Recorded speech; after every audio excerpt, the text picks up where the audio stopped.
আজকে ঝটপট নতুন রাঁধুনিদের জন্য রেসিপি নিয়ে চলে আসলাম। প্রথম থেকে শেষ পর্যন্ত দেখার জন্য অনুরোধ রইল। আজকে তৈরি করছি রসমালাই। প্রথমে একটি বাটির মধ্যে একটি ডিম ভেঙে নিয়েছি।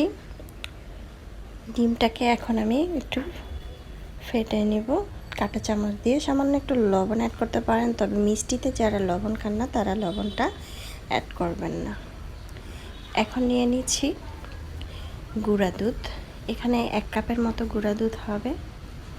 আর দিয়ে দিচ্ছি বেকিং পাউডার 1/2 চামচ। তারপরে দিয়ে দিচ্ছি ঘি। আমি এখানে ঘি দিয়ে দিচ্ছি 2 টেবিল চামচ। আপনারা ঘি না থাকলে সেক্ষেত্রে বাসায় তেল থাকলে রেগুলার রান্নার তেল দিয়েও কিন্তু এটা মেখে নিতে পারেন। এখন আমি খুব ভালো করে মিক্স করে নিব ঘি তারপর হচ্ছে বেকিং পাউডার। যখন মাখা হবে তখন দিয়ে দিচ্ছি এখানে যে ডিমটা ভেঙে নিয়েছি, ডিমটা অল্প অল্প করে দিয়ে দিচ্ছি। ডিমটা কিন্তু অল্প অল্প করে দিতে হবে। অনেক সময় দেখবেন যে ডিম পুরোটা লাগে না, তো আমার পুরোটাই লেগেছে। আমি অল্প অল্প করে এটাকে মেখে নিয়েছি। এটা কিছুক্ষণ রেস্টে রাখবো। তারপরে রেস্টে রাখার পর 5 মিনিট রেস্টে রেখে দিলে কিন্তু হয়ে যাবে। এখন হাতের মধ্যে ঘি মেখে অথবা তেল মেখে ছোট ছোট করে তৈরি করে নিচ্ছি। তবে আমি একটু বেশি বড় তৈরি করেছি, আপনারা চাইলে আরও ছোট ছোট তৈরি করতে পারেন। ছোট তৈরি করলে প্রায় অনেকগুলো হবে, 20-30টার মতো হবে। আমি বড় সাইজ করে নিয়েছি। এখন আমি একটি প্যানের মধ্যে দুধ নিয়ে নিচ্ছি, লিকুইড দুধ।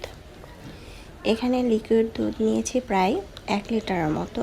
আমি একটু দুধ বেশি নিয়েছি, আপনারা চাইলে 1/2 কেজি দুধের মতো এটা তৈরি করতে পারেন। দুধটা যখন জাল করতে করতে ঘন হয়ে যাবে তখন কিন্তু এক এক করে আমি ছানাগুলো দিয়ে দিচ্ছি।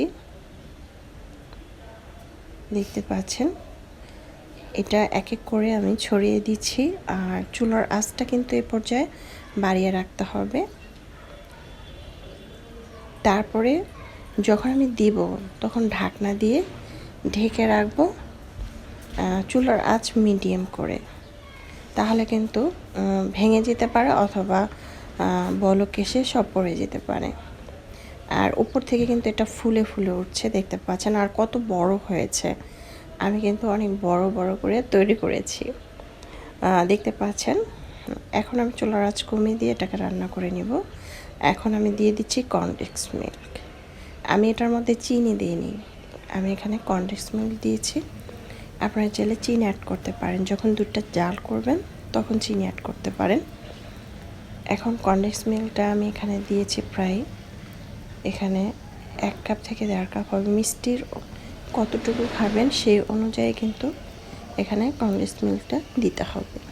আর কনডেন্স মিল্কটা দিয়ে কিন্তু এটা তৈরি করলে খেতে অনেক বেশি মজার হয়। তারপরে যখন এটা ঠান্ডা হয়েছে তখন আমি একটি বাটিতে পরিবেশন করে নিচ্ছি।